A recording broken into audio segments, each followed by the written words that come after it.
Hey everyone, Noodle here. We just got our brand new building system and menu here in Fallout 76, but I'm sorry to have to report that while it's a huge improvement over what we had before, it is still by far not perfect or entirely intuitive. In fact, it even has some glitches and oddities. So today, let's build this fishing treehouse together. And while we do that, I will point out what works, what doesn't, and demo some shortcuts to save you a lot of time and frustration when you go and do this yourself.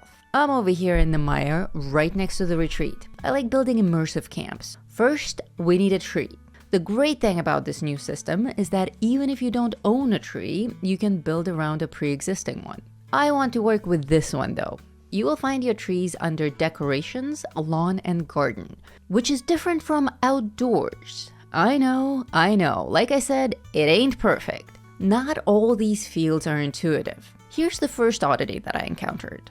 Not all trees work anymore. None of them float.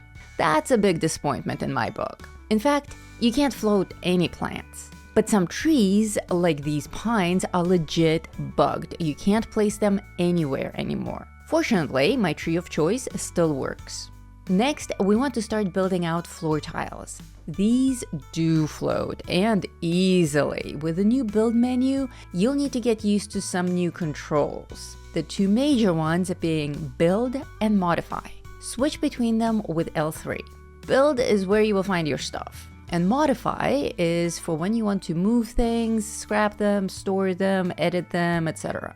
The other button you want to get used to is the Placement button down here. For me, on PlayStation, that's the square. And this will cycle you from free to snap to collide and back to free again. I like to float whatever object I plan to work with in free mode first, then switch to modify and arrange it in any which way that I want. For this project, I worked mainly in free mode, only occasionally switching to snap for some of the floors.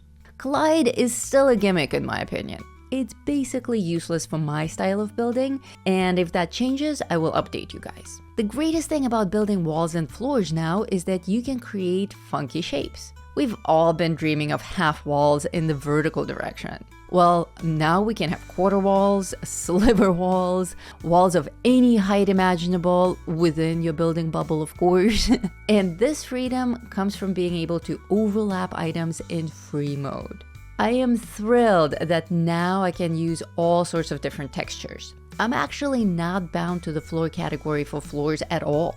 I can add catwalks or wall ramps or any rustic decoration item for that janky look that I'm going for. I want this to come across as something that an actual wastelander slapped together with what she had laying around. She has no real-life building experience. She just found a tree and started nailing things to it until it turned into a house. That's my build. At first, you will find yourself frustrated looking for stuff that you've gotten used to using in your previous builds. Where's my so-and-so? I find myself screaming at the screen every few minutes. And some things I never found, actually. More on that later. I really wanted to use these wooden pillars and thought I would find them under columns, but no, they are actually under camp pieces, floor, Fort Fortress wall walks, which are actually catwalks, and in that submenu. Oof. So yeah, that's an example of a good one to memorize. These pillars are great because you can make them as long or short as you like and create realistic and physically believable supports for structures like my fishing treehouse. The best part of this new building system, in my opinion, is that you can move, scrap, or stash any item that's already there without disturbing the entire structure or locking things in place. For instance, I can take away this tree and everything will still be there. And I can bring it back again, or 10 of them if I want. There are no more limits in that sense.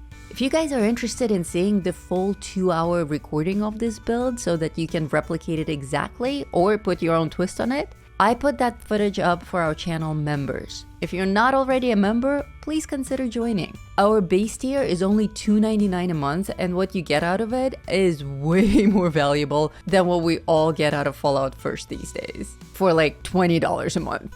And you get to support our channel and help us stay alive and streaming. So thank you everyone who is already a supporter. If you fear commitment, you can simply drop a super chat on this video and say, thanks, Noodle. While we can float most objects, the sinking into the ground or water has not changed, unfortunately. I was hoping to be able to sink staircases almost entirely to get that really short staircase. But no, we don't get that. That means no sinking of prefabs either, but you can actually float them. So actually, if you want a 2-second treehouse build, grab a prefab, stick it on a tree, boom, treehouse done. Decorating with lights is my signature move, and I love putting up light fixtures during nighttime or rad storms. Lights are beautifully organized by categories now, and of course, with the free place option, we can do fun things like hang a lantern casually off a corner of a guardrail. A guardrail that also would have been impossible to build here before, without crazy glitch merging, of course. The one thing that confused the hell out of me is, where on earth are my cage lights? Seriously, did they get nuked? Are you guys able to find your cage lights? If so, please let me know which menu they ended up in. I used to use these lights in all of my builds and I miss them greatly. You would think they'd be under ceiling or wall, but I checked everywhere. I even checked the fire and the candle categories. They are not there. One can only guess. They're probably on the decorations, lawn and garden. That seems to be Bethesda's dumping ground for items that they couldn't categorize. I've heard several complaints from players about inventory wonk after the update. Some items disappeared from camps, some behave differently, and some are gone entirely. And of course, there's a great big debate going on about camp budget as well. It appears that not only did it not get increased, it got decreased for most of us. So yeah, there's that. I am keeping track of all of your comments for a future video that will catalog all of these glitches, and I will cover shelters separately. So if you have building horror stories to share, please drop them below. Overall, I'm super happy with the new system. It's the little things. For instance, wall vines. I love them, but they are a bitch to place. Well, they were. Now you can stick them anywhere. Rejoice! But then there are things like this. The lily pad fishing platforms. First of all, why aren't they under floors? It took me forever to find them. Decorations, lawn and garden, really? Again? These aren't real lily pads. They are wooden platforms. The square fishing platforms are on the floors. Why is this here? Getting past all that, why can't I float them? That, I think, is lame. You can float floor tiles, but not these water floor tiles. None of the items that go on water can be hovered. Boo. But they can be merged, and that's pretty cool. The best advice I can give you for weeding out glitches and discovering improvements, as well as relearning where everything is now, is to build a lot. I spent 2 hours on this structure and I discovered so much already, but not nearly everything. So again, share your discoveries as well. Practicing a lot will also build up muscle memory, and you will stop popping into weird menu options because you're pressing something on autopilot.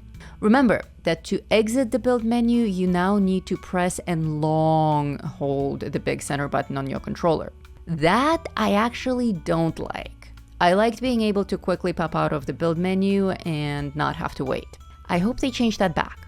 If you want to learn more about where each and every item in the game can be found in this new system, check out this video on how to navigate the menu. Thank you so much for watching. Noodle pants. And until next time, keep building vault dwellers. Where the brave dare not stray, Appalachia, it's a treacherous ride, with dangers untold and nowhere to hide.